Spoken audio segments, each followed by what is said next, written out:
How much pressure did you feel from the attention you were getting? I know you said you were getting a lot of positive attention in the gyms and stuff like that. How much pressure did that put on you to kind of maintain even what you were doing? And did that feed into the eating disorder mentality for you? Absolutely.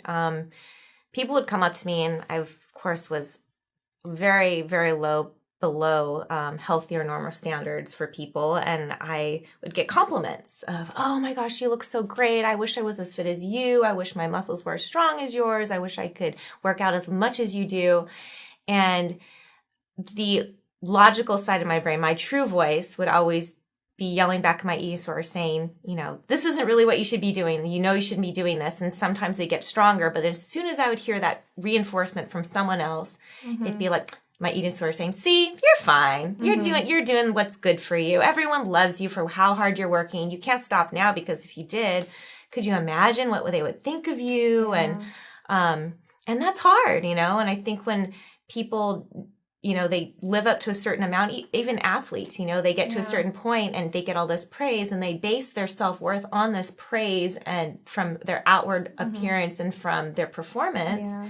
Once it's gone, what do they have left? So, I mean, even though that's an eating disorder standpoint, it goes through a lot of sports, athletic performance too. How prevalent or how much do you believe, or what have you seen of people suffering from exercise bulimia? Now that you kind of went through it and you know the signs yourself, do you look back and say like, wow, there were a lot of people here kind of doing what I was doing, or do you notice it now, or do you encounter that now even?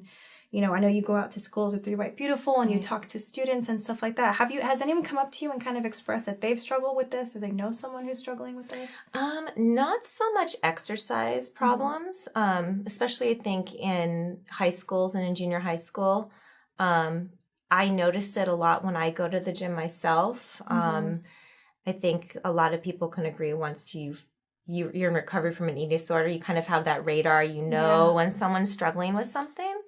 And it's still, you don't know what to do, It's like, do I go up to them? Do I tell them I'm concerned? Do I introduce myself?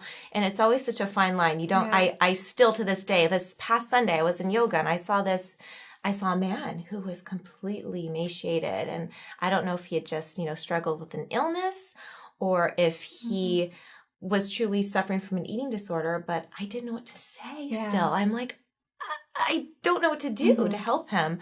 So it's such a touchy area.